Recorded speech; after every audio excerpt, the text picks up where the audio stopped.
Hello!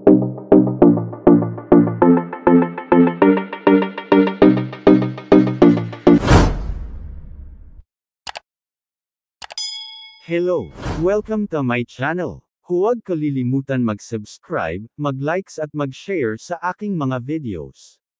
Ang pag-uusapan natin ngayon ay tungkol sa hatol ng Sandigan Bayan sa dalawang executive ng TRC sa kasong pork barrel.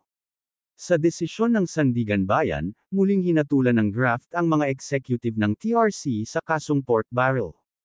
Hinatulan ng Sandigan Bayan ang dalawang dating executive ng defunct Technology Resource Center, TRC, na nagkasala ng graft at malversation of public funds para sa paglabag sa batas sa paglipat ng humigit kumulang 20 na milyong piso halaga ng pork barrel sa tatlong non-governmental organizations noong 2007.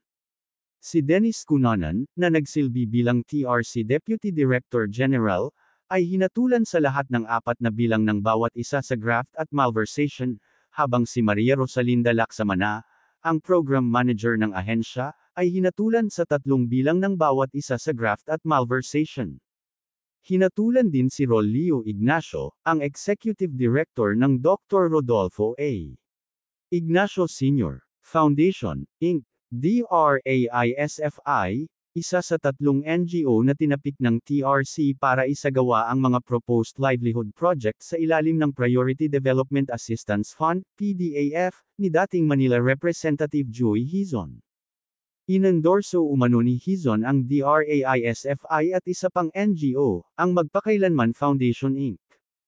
KMFI, na tumanggap ng 5 na milyong piso bilang project implementers. Ang iba pang NGO, ang Kabal-Ikat sa Kalusugan sa Kaunlaran Foundation Inc. KKKFI, ay tumanggap ng mas malaking pondo na 10 na milyong piso.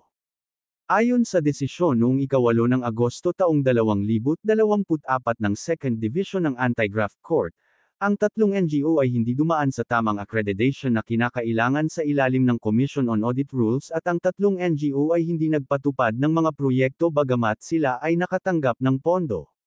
Itinuro ng Sandigan Bayan si Cunanan bilang facilitator ng iligal na paglilipat ng PDAF ni Hizon sa pamamagitan ng pagpirma sa mga disbursement voucher. Hanggang dito na lang ang video na ito. Thank you for watching.